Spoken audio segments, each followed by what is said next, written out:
Greetings one and all, and welcome to another Mystic Mind Analysis. I am the Nightmare Rider, Major Mine, reminding you that even a cheeseburger can be deconstructed to its original source. In my time off YouTube, I've decided to take Fluttershy's lead and create my own little animal sanctuary so that YouTube pets have a place to stay. For example, this is Maximal, the leopard gecko. Now, it's recommended that you give these adorable little reptiles calcium supplements as part of their balanced diet. But I have decided to transcend that need and create a special alchemic potion that will give him a lifetime supply of calcium so that he can munch on crickets to his heart's content. Now, which bottle was it? The red one? The blue one?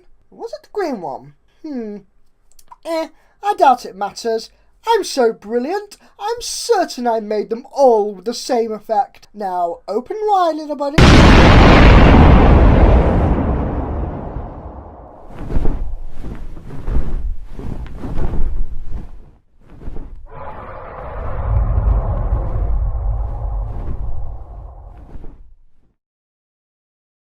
Okay. Note to self, label your potions before feeding them to a miniature dragon relative. But I suppose that this is a helpful segue to talk about an episode which I am certain will become one of my favourites in MLP, Fluttershy Leans In. This episode, more than any other, is a testament to Fluttershy's character development. She has always been an animal expert, but her lack of assertiveness has often resulted in her getting pushed around by Angel Body or other animals when ponies weren't taking her for granted, such as in It Ain't Easy Being Breezy's. Way back in Season 3, I was worried about her character development being stagnated, especially in episodes like Magic Duel. But for now, 4 seasons later, we get to see how the events kick-started by putting her hoof down have come into effect. No longer is she simply letting life push her around. Instead, she is taking charge, creating a home that best suits her animals' needs, no matter how others may insist that they know better.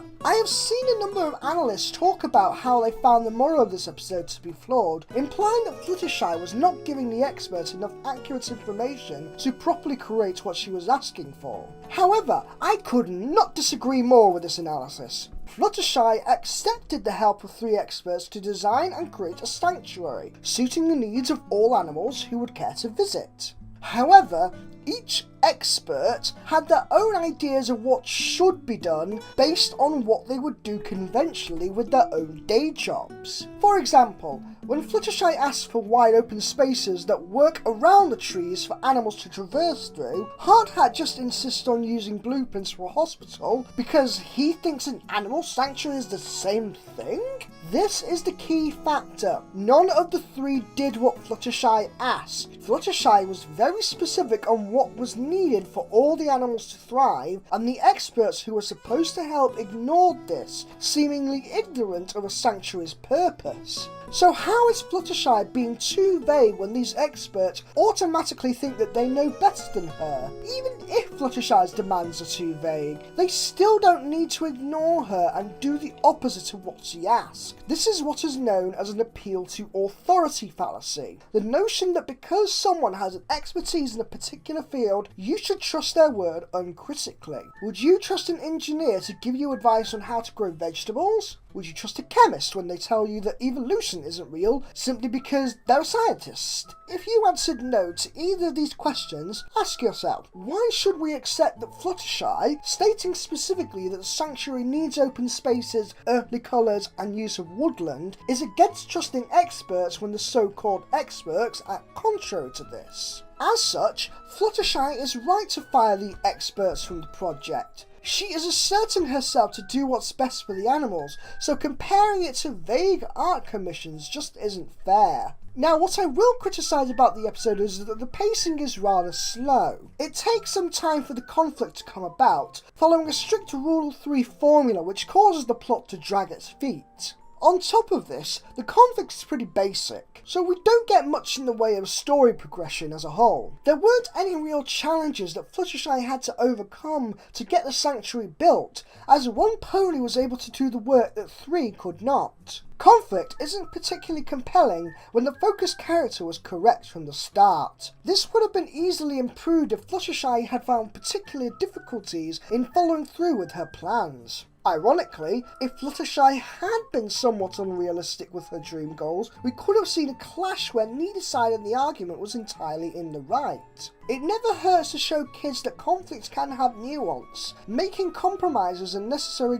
part of any disagreement, especially when you are working for the benefit of others. With that said, the thing I loved most about this episode was how it gives a basic overview of different animal care needs. As a student of animal care and a volunteer at Catteries, this is something that's particularly important to me. Here is a real-life example to illustrate the point. Different species of reptile, depending on their size and native habitat, will have different needs when it comes to housing, enrichment and feeding. An iguana is a tropical reptile, so requires a humid, forest-like home with lots of plants to eat since it's an obligate herbivore. However, a leopard gecko is from a desert environment, so it needs a dry, sandy place with plenty of crickets or other insects to munch on. Animal care is a broad and detailed topic with many aspects to consider, so in this episode, the conflict helps to illustrate to kids what the differences can be. The key line is when Fluttershy starts telling off the contractors for ignoring her advice with the following. I don't love it. This is not going to work at all. A giraffe can't fit through this door. With these curtains blocking the light, how are the birds gonna sing in the sunshine? And this is the opposite of a nice hug. I know you all worked hard, but none of you did anything I asked for.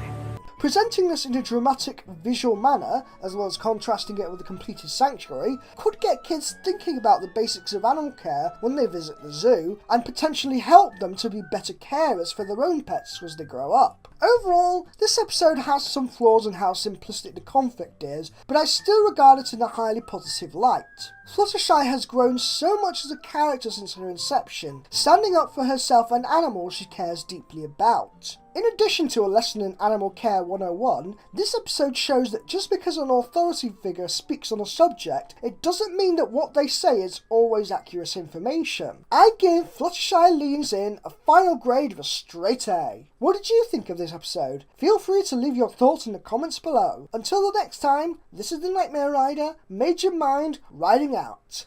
And now that I have all the necessary tools for dragon training, I shall literally be riding out this time. Come Maximal!